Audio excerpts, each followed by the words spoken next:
Hello and welcome to The Explainer. Today we've got a story about ambition, spectacular failure, and the future of science itself.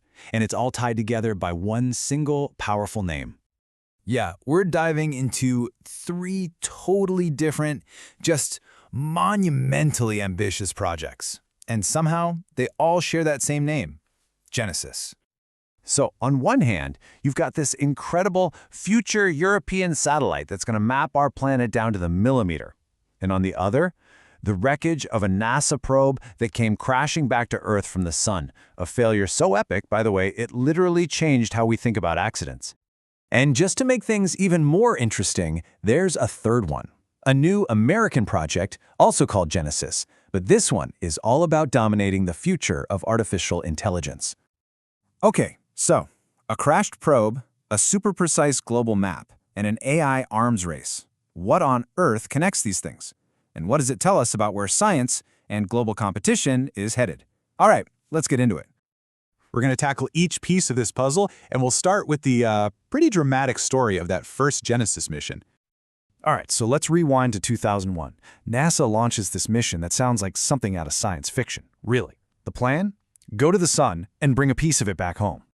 So the whole idea was to snatch these tiny particles from the solar wind. You know, this is the raw, unfiltered stuff that our entire solar system was made from.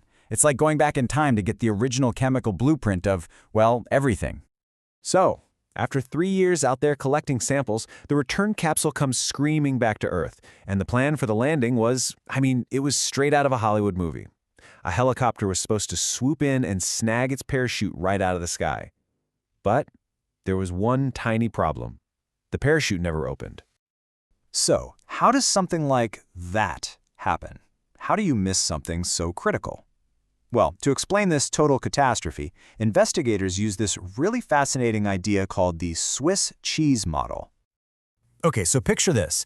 Each slice of cheese is a layer of safety, right? You've got design, testing, management, all these different layers. And the holes, those are just small individual mistakes. And the accident could only happen when, just for a moment, all the holes in all those different slices of cheese lined up perfectly. And the root cause, the thing that lined up all those holes, a tiny sensor, seriously no bigger than a coin, was installed completely backwards. It was all because of a mistake in the original design drawing that nobody caught, not one person, through the entire process. But here's the amazing part. Even from that crater in the desert, scientists were able to painstakingly pull out enough of the damaged samples to actually achieve their main goals. They answered those huge questions about our solar system. So yeah, it's a story of catastrophic failure for sure, but it's also a story of just incredible scientific grit. Okay, so let's switch gears and talk about the second Genesis. This one comes from the European Space Agency, and it's not looking out into space. Nope, it's looking right back here, at Earth, with a level of precision that is, honestly, it's hard to wrap your head around. So this whole mission is about perfecting something called the Terrestrial Reference Frame, the TRF. Now, what is that? Basically, think of it as the ultimate master grid for planet Earth. It's the invisible foundation that everything, from your phone's GPS to tracking satellites, relies on. And right now, all our different systems have these tiny, tiny disagreements. It's like a bunch of rulers that are all off by just a hair. Well, Genesis wants to create one single perfect ruler for the entire planet. And why does that matter? Well, because without that one single perfect reference point, we can't be 100% sure about the most critical changes happening to our planet. You know, is the sea level actually rising, or is the coastline just sinking? Is that ice sheet melting, or is the land underneath it bouncing back up? Genesis is designed to get rid of all that uncertainty, to give us a rock-solid baseline to measure absolutely everything, from tectonic shifts to climate change. And the goal here is just wild. ESA's Genesis wants to nail down this global grid with an accuracy of 1 millimeter. Just think about that for a second. That's defining any point on the surface of the Earth from space down to the thickness of a credit card. It's insane. And the way they're going to do it is the real breakthrough. For the very first time, they're putting 4 of the world's most precise measurement tools, we're talking GPS, lasers, radio astronomy, the whole shebang, onto one single satellite. By having them all in the exact same spot at the exact same time, they can finally cancel out each other's tiny little errors. And what's left? One single, unified, perfect reference point for the whole planet. And that, finally, brings us to our third Genesis. And this one, well, this one isn't floating in space. It's a national mission happening right here in cyberspace. And this is where the story pivots, really, from this quiet, careful pursuit of scientific precision to an all-out, high-stakes race for global dominance in AI. Yeah, just look at the language being used here. It is not subtle. When you compare a project to the Manhattan Project, you're signaling a wartime level of urgency. It's a call to arms, basically. It means mobilizing the entire country's resources to get a technological breakthrough before your rivals do. This frames AI not just as some cool science tool, but as the strategic asset for future global power.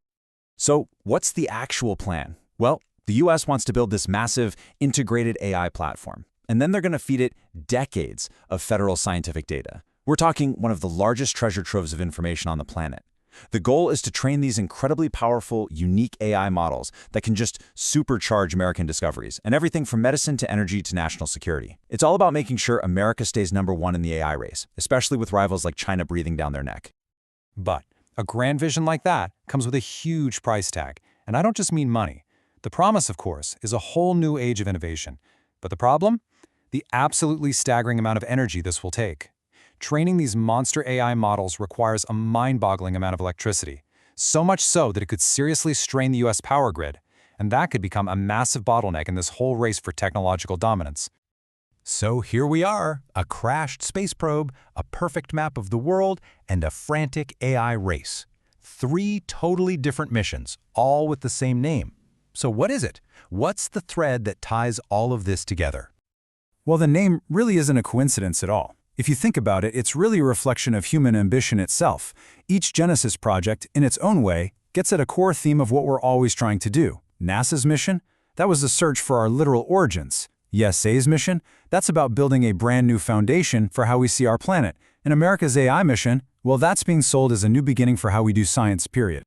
When you put them all together, these 3 missions really show our deepest desires, right?